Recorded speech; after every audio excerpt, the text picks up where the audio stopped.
வாங்க, மேஷம் ராசிக்கு பிப்ரவரி 2026 மாசம் எப்படி இருக்க போகுதுன்னு ஒரு சின்னதா பாத்திரலாம்.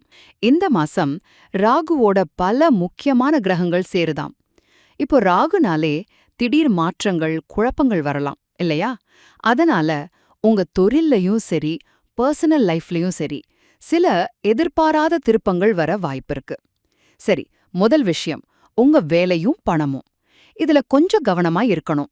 திடீர்னு வேலையில மாற்றம் வரலாம், இல்லனா ஒரு கட்டாய டிரான்ஸ்ஃபர் கூட வரலாம்.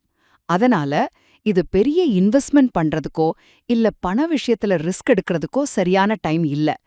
பாருங்க, இந்த ராகுவோட தாக்கம் சிலருக்கு சூப்பரா வளர்ச்சிய கொடுக்கும், ஆனா பலருக்கு சில சவால்களையும் கொண்டு வரும். சோ கொஞ்சம் உஷாரா இருங்க. அடுத்ததா, 2வது பாயிண்ட், உங்க தனிப்பட்ட வாழ்க்கை. இப்போதைக்கு குடும்பத்துல எந்த பெரிய மாற்றமும் செய்ய வேண்டாம். இருக்கிற மாதிரியே போறதா நல்லது. கல்யாணம் பேச்சுவார்த்தை மாதிரி விஷயங்களை எல்லாம் கொஞ்சம் தள்ளி வைங்க. ஸ்டூடெண்ட்ஸா இருந்தீங்கன்னா பல பேர் பல அட்வைஸ் கொடுத்து குழப்புவாங்க. ஒரு நல்ல எக்ஸ்பர்ட் சொல்றத மட்டும் கேளுங்க. அதே போல பெண்களுக்கும் மனசுல ஒரு சின்ன குழப்பம் வரலாம். அமைதியா யோசிச்சு முடிவெடுங்க. சரியா?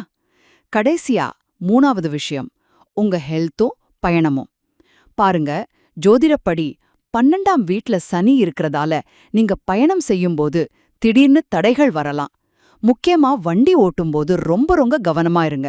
அதே மாதிரி படிக்கட்டுல ஏறி இறங்கும்போதும் சரி, ஏதாவது அட்வென்ச்சர் ட்ரிப் போகும்போதும் சரி, கூடுதல் கவனம் தேவை.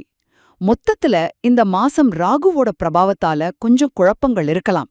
ஆனா நீங்க அவசரப்படாம நிதானமா யோசிச்சு செயல்பட்டீங்கன்னா இந்த சவால்களை ஈஸியா ஜெயிச்சிடலாம்.